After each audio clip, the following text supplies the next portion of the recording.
यार मैंने सब ट्राई कर लिया, थायराइड की वजह से मेरा वेट बढ़ते ही जा रहा है। क्या क्या ट्राई कर लिया?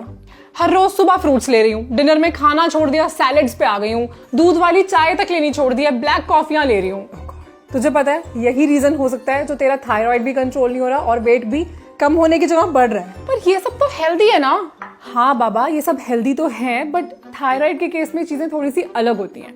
कुछ ऐसे फूड्स हैं जो तुझे लिमिट में लेने चाहिए, और जब तू ऐसे करेगी ना, यू विल नोटिस कि तेरे सारे सिम्टम्स भी धीरे धीरे कंट्रोल होने लगेंगे।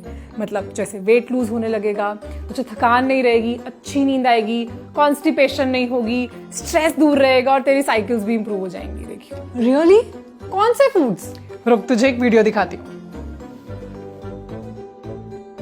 Hello everyone, this is Gunjan, founder of I am wow health and fitness company. हमारे डाइट प्रोग्राम से हजारों लोगों ने अपने थायराइड, पीसीओडी, डायबिटीज जैसी प्रॉब्लम्स को मैनेज किया है और आसानी से वेट लूज किया है। तो चलिए जानते हैं वो कौन से फूड्स हैं जिन्हें थायराइड के केस में लिमिट करना चाहिए। मैं थायराइड रिलेटेड कुछ वेट लॉस टिप्स भी शेयर करने वाली हूं, सो इस वीडियो को एंड तक जरूर देखना। हमारी नेक में ये बटरफ्लाई जैसा दिखने वाला थायराइड ग्लैंड अगर थायराइड हार्मोन्स यानी कि T3 एंड T4 को ठीक से प्रोड्यूस ना कर पाए तो उसे हाइपोथायराइड कहते हैं, जिससे ये सभी प्रॉब्लम्स होने लगती हैं। पर जानते हो कि ऐसा क्यों होता है? 1928 में कुछ साइंटिस्ट्स ने डिस्कवर किया कि गोइट्रोजेंस नाम का एक कंपाउंड जो कुछ खाने की चीजों में भी पाया जाता है, ये थायराइड ग्लैंड को ठीक से फंक्शन नहीं करने देता। मतलब T3 और T4 हार्मोन्स ठीक से प्रोड्यूस नहीं हो पाते। तो वो सभी फूड्स जो गाइट्रोजेनिक होते हैं उन्हें थायराइड में लिमिट कर देना चाहिए। इस लिस्ट में सबसे पहले आते हैं क्रूसिफरस वेजिटेबल्स। फाइबर और न्यूट्रिएंट्स में रिच क्रूसिफरस वेजिटेबल्स जैसे कि पत्ता गोभी, फूल गोभी, ब्रोकली और कुछ ग्रीन लीफी सब्जियां हाईली गाइट्रोजेनिक हो सकती हैं। T3, T4 को ठीक से प्रोड्यूस नहीं होने देती, इसलिए इनके एक्सेस इनटेक से थायराइड के सिम्टम्स और भी ज्यादा सीवियर हो सकते हैं। और हाँ, कुछ लोगों को लगता है कि शायद सारी पत्तेदार सब्जियां गाइट्रोजेनिक होती हैं, पर ऐसा नहीं है। जैसे कि स्पिनच यानी कि पालक क्रूसिफरस नहीं है। क्रूसिफरस सब्जी की पहचान ये है कि मोस्टली ये एक बड की शेप में होती है जिसमें से पेटल्स निकलते हैं। यूजुअली इनके पेटल्स को खाया जाता है और कुछ केसेस में बड को। ये सब्जियां ज्यादातर ठंडे मौसम में ही मिलती हैं। एक अच्छी बात यह है कि इन्हें अच्छे से पका दिया जाए तो गाइट्रोजन का इफेक्ट भी कम हो जाता है। इससे भी अच्छी बात यह है कि हम एक ऐसी कंट्री में रहते हैं जो पूरी दुनिया में एग्रीकल्चर पे सेकंड नंबर पे आती है। मतलब फ्रूट्स और वेजिटेबल्स में हमारे पास बहुत सी वैरायटी और बहुत से और भी ऑप्शंस हैं। फिर भी अगर आपको क्रूसिफरस वेजिटेबल्स खानी हो तो आप इन्हें अच्छे से पका के खा सकते हैं। ऐड करना चाहूंगी कि आप इस तरह की सब्जियों के स्टफ्ड पराठा जैसे कि गोभी पराठा या फिर मूली पराठा लेना अवॉइड करें, बिकॉज इन्हें स्टफ करने से ये सब्जियां कच्ची रह जाती हैं और इनका गाइट्रोजन इफेक्ट कम नहीं हो पाता। अब जानते हैं वो नेक्स्ट गाइट्रोजेनिक फूड कौन सा है जिसे आपको थायराइड में लिमिट करना चाहिए। वेजिटेरियंस के लिए प्रोटीन का बहुत अच्छा सोर्स सोए। काफी स्टडीज में पता चला है कि सोए में आइसोफ्लेवोन्स नाम का एक कंपाउंड होता है जो कि antioxidant, anti cancer, anti microbial, anti inflammatory properties रखता है। पर यही आइसोफ्लेवोन्स गाइट्रोजेनिक भी होते हैं, जिसकी वजह से सोए और उससे बने प्रोडक्ट्स थायराइड के केस में लिमिट कर देने चाहिए। सोए प्रोडक्ट्स को लिमिट करना कोई मुश्किल नहीं है, इनकी रिप्लेसमेंट्स आसानी से मिल जाती हैं। जैसे कि सोए चंक्स की जगह पे आप पनीर यूज कर सकते हो, सोयाबीन ऑयल की जगह पर कोकोनट ऑयल यूज कर सकते हो, सोए मिल्क की जगह पे डेयरी मिल्क या फिर आमंड, ओट्स मिल्क कुछ भी यूज कर सकते हो। जितना प्रोटीन आपको 100 ग्राम सोयाबीन से मिलता है, अप्रोक्सीमेटली उतना ही protein 250 grams paneer, 300 grams oats या फिर 200 ग्राम्स दाल से भी मिल जाता है। आगे बढ़ने से पहले मैं बताना चाहूंगी कि इन सभी फूड्स को आप मॉडरेशन में ले सकते हो। बेटर तो होगा कि अगर आप एक अच्छे डाइटिशियन से कंसल्ट करके लें। मेरी टीम की इस चीज में काफी एक्सपर्टीज है और वो सर्टिफाइड भी हैं, सो अगर आप उनसे कंसल्ट करना चाहें तो डिटेल्स आपको डिस्क्रिप्शन में मिल जाएगी। जानते हैं वो नेक्स्ट फूड आइटम कौन सा है जिसे आपको थायराइड में लिमिट करना चाहिए, और वो है stone fruits. Peaches, pears, plum, cherries, apricots, mangoes, ये सभी स्टोन फ्रूट्स कैटेगरी में आते हैं। इनको आइडेंटिफाई करने का सिंपल सा तरीका है कि इनके सेंटर में एक बड़ा सा बीज यानी कि सीड होता है और आसपास फ्लैश यानी कि पल्प से ये कवर्ड होता है। इन फ्रूट्स के बहुत सारे हेल्थ बेनिफिट्स हैं, पर इनमें से कई गाइट्रोजेनिक भी होते हैं, जिसकी वजह से थायराइड में इनका इंटेक थोड़ा लिमिट कर देना चाहिए।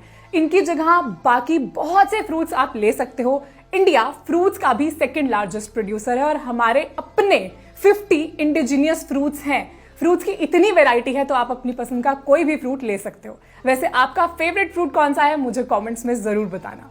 जानते हैं वो नेक्स्ट फूड आइटम कौन सा है जिसे थायराइड में लिमिट कर देना अच्छा है, और वो है मिलेट्स। कुछ लोगों को थायराइड में मिलेट्स सूट नहीं करते। भले ही मिलेट्स बहुत ही healthy, gluten free super foods माने जाते हैं, पर कुछ स्टडीज में पाया गया है कि मिलेट्स जैसे कि रागी, ज्वार, बाजरा थायराइड ग्लैंड को सप्रेस कर देते हैं, जिसकी वजह से ये ग्लैंड ठीक से हार्मोन्स प्रोड्यूस नहीं कर पाता। इसलिए जिन्हें थायराइड है उन्हें मिलेट्स मॉडरेशन में लेने चाहिए। इनकी जगह पे आप किनुआ, राइस, बकव्हीट यानी कि कुट्टू या फिर अमरांत मतलब राजगिरा जिसे चलाई भी कहते हैं, ये सब ले सकते हो। तो ये थे वो 4 फूड कैटेगरीज जो गाइट्रोजेनिक हो सकती हैं।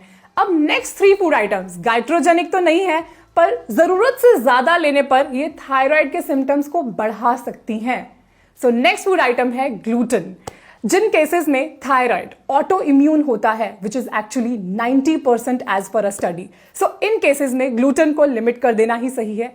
एक्सेस ग्लूटेन लेने से थायराइड ग्लैंड ठीक से फंक्शन नहीं कर पाता और थायराइड के सिम्टम्स बढ़ने के चांसेस रहते हैं। सो अगर आपको इसकी डिटेल्स जानने में इंटरेस्ट है तो आपके लिए मैं डिस्क्रिप्शन में एक स्टडी का लिंक ऐड कर रही हूं। सो अगर आपने ग्लूटेन रिच ग्रेन जैसे कि व्हीट लेना भी है तो आप होल ग्रेन से बना आटा प्रेफर कर सकते हैं। आपको मार्केट में 2 तरह के व्हीट फ्लावर या फिर व्हीट ब्रेड्स मिलेंगी, एक जो प्रोसेस्ड व्हीट से बनी होंगी और दूसरी जो होल ग्रेन से बनी होंगी। फर्क यह है कि होल ग्रेन में ग्रेन के साथ हस्क भी आता है, जिसकी वजह से उस आटे का कलर थोड़ा डार्क हो जाता है। रोटी दिखने में थोड़ी डार्क लगती है पर यह हेल्थ के लिए बेटर होती है। इसकी जगह पे आप किनुआ, ब्राउन राइस, ओट्स तो ले ही सकते हैं। और मैं रिपीट करना चाहूंगी कि आप एक क्वालिफाइड डाइटिशियन से कंसल्ट करके अपने लिए डाइट प्लान करवा सकते हैं, जिससे आपको यह भी पता चलेगा कि ये सभी चीजें कब, कितनी और कैसे लेनी है। अगर आपको thyroid special customised diet plan चाहिए तो आप डिस्क्रिप्शन में दिए गए लिंक पर जाके मेरे वेट लॉस प्रोग्राम में भी एनरोल कर सकते हैं।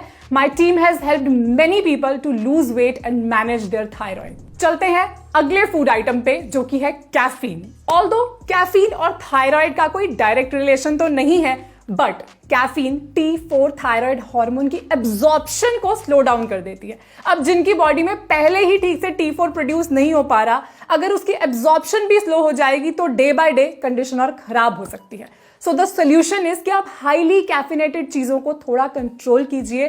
खाली पेट चाय और कॉफी बिल्कुल नहीं लेनी। कैफीन की एडिक्शन को कम करने के लिए आप उसके रिप्लेसमेंट्स जैसे कि ग्रीन टी, हर्बल टी का सपोर्ट ले सकते हैं। अगर आपको कॉफी लेने की आदत है तो उसकी जगह पे आप चाय पे स्विच कर सकते हैं, क्योंकि 1 कप कॉफी में 95 mg कैफीन होता है और 1 कप चाय में 45 mg कैफीन होता है। सो मतलब 2 कप चाय is equal to 1 cup of coffee. चलते हैं अगले फूड आइटम पे।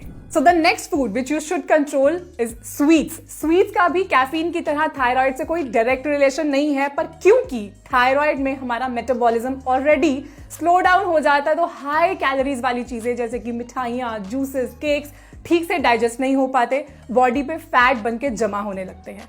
इससे वेट गेन तो होता ही है और साथ में थायराइड भी वर्सन हो जाता है। सो शुगर की जगह उसके हेल्दियर ऑल्टरनेटिव्स जैसे कि जैगरी या फिर नेचुरल स्टेविया आप ले सकते हैं।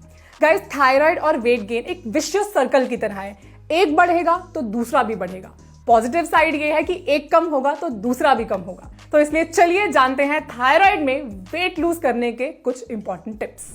First, eat selenium and zinc rich foods जैसे कि Brazil nuts, eggs, sunflower seeds, flax seeds. ये थायराइड फंक्शन को इंप्रूव करते हैं, जिससे सिम्टम्स इजीली कंट्रोल हो जाते हैं। Second, include probiotics in your diet जैसे कि लो फैट योगर्ट। ये हमारे गट को हील करती है और हमारी body T3 and T4 hormones को अच्छे से एब्जॉर्ब कर पाती है। Next, include iodine rich foods. ये थायराइड हार्मोन की प्रोडक्शन में हेल्प करता है, इसलिए खाने में हमेशा आयोडीन रिच सॉल्ट यूज करें। एग्स, चिकन और फिश से भी आयोडीन मिलता है। Next tip, improve vitamin D and B12 levels in the body. ये थायराइड के सिम्टम्स को कंट्रोल करने में काफी हेल्प करते हैं। आप इस चैनल पे ये एक वीडियो देख सकते हैं जिसका लिंक डिस्क्रिप्शन में भी है। इस वीडियो में मैंने विटामिन डी एंड B12 को नेचुरली कैसे इंप्रूव करना है उसके टिप्स शेयर किए हैं। Lastly, keep stress at bay because overthinking, less sleep, ये सभी चीजें स्ट्रेस का कारण बनती हैं जो सीधा हमारे हॉर्मोन्स को अफेक्ट करता है। सो इसलिए स्ट्रेस से दूर रहिए, खुश रहिए, खुशियां बांटते रहिए और खुशियों की शुरुआत आप इस वीडियो को लाइक करने से भी कर सकते हैं। अगर अभी तक इस फैमिली का पार्ट नहीं है तो सब्सक्राइब कर लीजिए। इस फैमिली में आपका बहुत बहुत स्वागत है। फिट रहो। क्यों मैडम, अब पता चला सब? ये ले, फिर वीडियो लाइक कर। अरे आप भी।